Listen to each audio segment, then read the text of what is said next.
குடியாத்த நண்பர்களே வணக்கம். நான் தான் உங்களுடைய ட்ரெண்டிங் ரமேஷ் மலானிங்க. இப்போ நம்ம கொச அண்ணாமலை தெருவில் இருக்கிறோம். இங்கே பாருங்கள், ஒரு சின்ன வழியில், இந்த வழியில் வந்து நிறைய போக்குவரத்து இங்கே போகக்கூடிய வழி பாதை. சிவசிவ கோயிலுக்கெல்லாம் நிறைய பேர் போவாங்க. இப்போ வந்து கால்வாய் வந்து கட்டின்னு இருக்காங்க. அதுக்காக நோண்டி இருக்கிறாங்க. அதாவது நீங்கள் வந்து சின்ன பசங்களும் சரி, பெரியவங்களும் சரி, வண்டியில் வரும்போது பார்த்து வேகமாக வந்து கிராஸ் பண்ணாதீங்க. இது பக்கம் போகாதீங்க.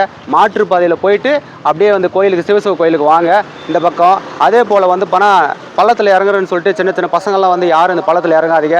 கம்பி கட்டின்னு இருக்கும்போது கம்பிலெல்லாம் இறங்காதீங்க. நிறைய வந்து பார்த்தீங்கன்னா இங்கே கம்பி கட்டின்னு இருக்காங்க. அதே போல் வந்து தண்ணியெல்லாம் இருக்கும். தண்ணி நம்ம தானன்னு சொல்லிட்டு யாரும் வந்து பக்கம் கிராஸ் பண்ணாதீங்க.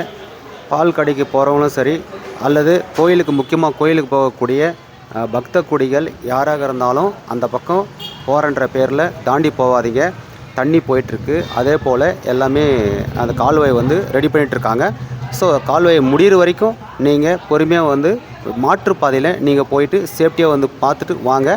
அந்த பகுதியில் போகக்கூடிய மக்கள் அனைவரும் சேஃப்டியாக வேறு ரூட்டில் நீங்கள் போயிட்டு அவங்கவுங்க வீட்டுக்கு போங்க.